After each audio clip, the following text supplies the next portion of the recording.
नमस्कार दोस्तों, stock market studies में फिर से एक बार आपको बहुत-बहुत स्वागत है। तो आज यहाँ पे मैं डिस्कशन करूँगा एक ऐसे कंपनीज़ के बारे में जो देखा जाए तो एक पॉपुलर कंपनी बन चुके हैं और इंडिया के नंबर 1 कंपनी है उस सेक्टर का। मतलब ऐसे नहीं कि अ, हर हर सेक्टर के हिसाब से है, उस सेक्टर के नंबर 1 कंपनी है ऑब्वियसली मार्केट कैप के हिसाब से। तो बहुत सारे दोस्तों ने कमेंट किया सर इस कंपनी के ऊपर क्या निवेश करना सही होगा? मैं कुछ पॉइंट ऑफ व्यू से आपको मैं बताऊँगा और इस कंपनी के जो फ्यूचर विज़न है वो भी मैं बताऊँगा। साथ ही साथ इस कंपनी का फंडामेंटली, फाइनेंशियली और टेक्निकली चार्ट पैटर्न भी आपको साथ शेयर करूँगा। बहुत इंपॉर्टेंट है टेक्निकली चार्ट पैटर्न में एक ब्रेकडाउन लेवल देखने को मिला है। अगर वो लेवल तोड़ देते हैं तो एक भारी भरकम गिरावट देखने को मिलेगा। तो क्या उस गिरावट के माहौल में आपको इन्वेस्टमेंट का सही टाइम होगा? सब कुछ मैं आपके सामने शेयर करूँगा। तो वीडियो को लास्ट तक ज़रूर देखिएगा और अभी तक आपने इस चैनल को सब्सक्राइब नहीं किया तो ज़रूर कर लीजिएगा क्योंकि आपको daily basis stock market information, update, news इसी चैनल के माध्यम से मिलता रहेंगे। तो चलो देख लेते हैं आज के स्टॉक के डिटेल्स के बारे में। तो कंपनी का नाम कौन-सा है? कंपनी का नाम है व्हर्लपूल। तो व्हर्लपूल कंपनी जो आप सभी जानते हैं इंडिया की एक पॉपुलर कंज्यूमर ड्यूरेबल्स एंड देखा जाए तो होम अपीयरेंस प्रोडक्ट है, जो घर में आपको एज़ ए रेफ्रिजरेटर, साथ ही साथ देखा जाए तो वॉशिंग मशीन, साथ ही साथ देखा जाए तो और भी जो प्रोडक्ट व्हर्लपूल के आप यूज़ करते हैं। देखिए व्हर्लपूल बहुत पुराना कंपनी है, साथ ही साथ व्हर्लपूल के ज़्यादा से ज़्यादा देखा जाए तो एयर कंडीशन, साथ ही साथ रेफ्रिजरेटर, साथ ही साथ देखा जाए तो कूलर, माइक्रो ओवन, तो इस तरीके से प्रोडक्ट कंपनी बनाते हैं। और इस कंपनी का प्रोडक्ट में इंडिविजुअली बात करूँ तो मैं घर में खुद यूज़ करता हूँ। तो मुझे भी इस कंपनी के ऊपर बहुत मतलब अच्छा लगता है क्योंकि कंपनी का प्रोडक्ट जो है वो बेस्ट क्वालिटी का है।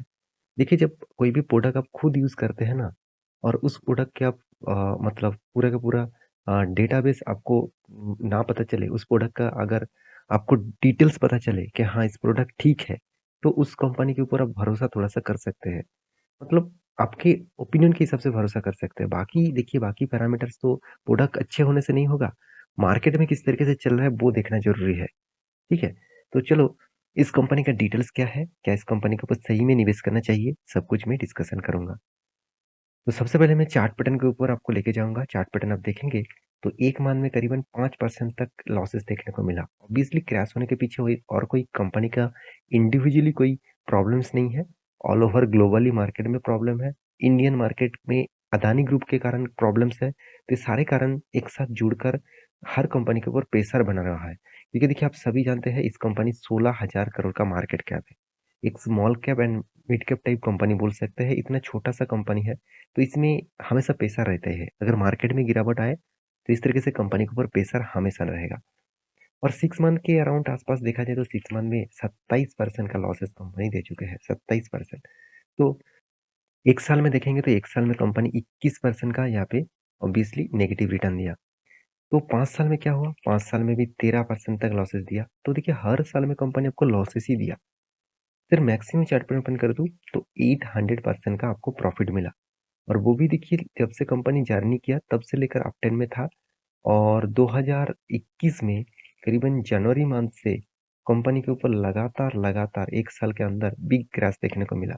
अगर मैं टॉप लेवल से मैं डाउन लेवल तक देखूँ, आज तक 1 साल की पैरामीटर देखूँ, तो 50% डिस्काउंट में कंपनी आपको शेयर दे रहा है। तो क्या इस डिस्काउंट में कंपनी के ऊपर निवेश करना ज़रूर मतलब सही होगा?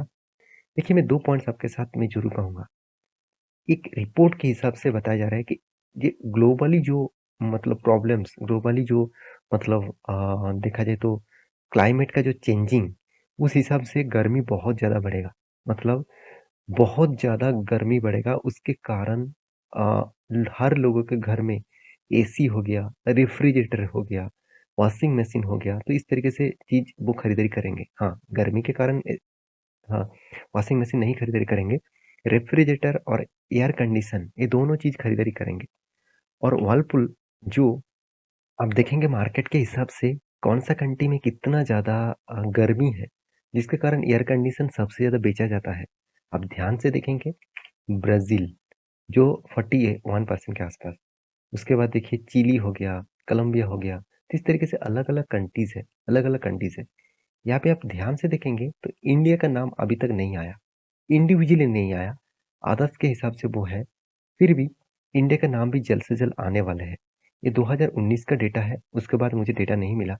तो मैं अब इस डेटा को दिखाने का मेन मकसद है कि एयर कंडीशन ज़रूरत होगा ही लोगों को, क्योंकि जब गर्मी बढ़ेगा, लोग गर्मी से बचने के लिए घर में एयर कंडीशन यूज़ करेंगे ही करेंगे।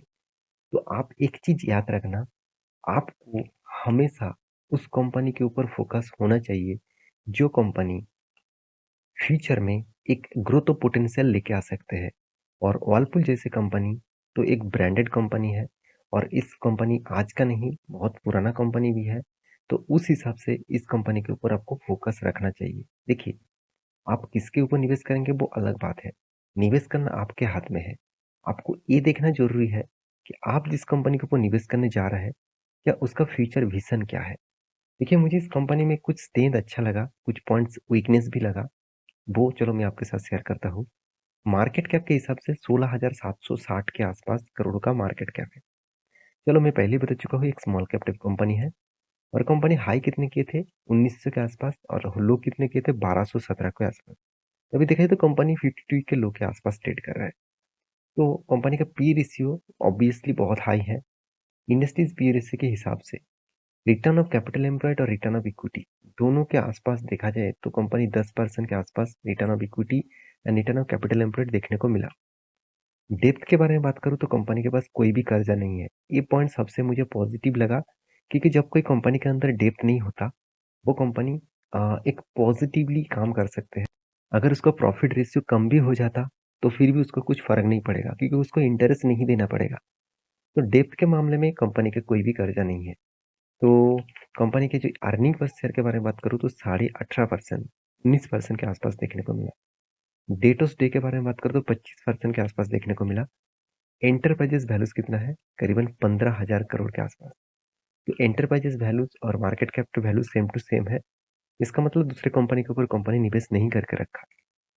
तो प्रॉफिट एंड लॉस के और प्रॉफिट ग्रोथ और सेल्स ग्रोथ के बारे में बात करूँ तो सेल्स ग्रोथ तो ठीक है, ठीक भी, मगर प्रॉफिट ग्रोथ में वीकनेस है। क्या प्रीवियस डेटा भी इसी तरीके से है? चलो मैं वो भी आपको दिखा देता हूँ।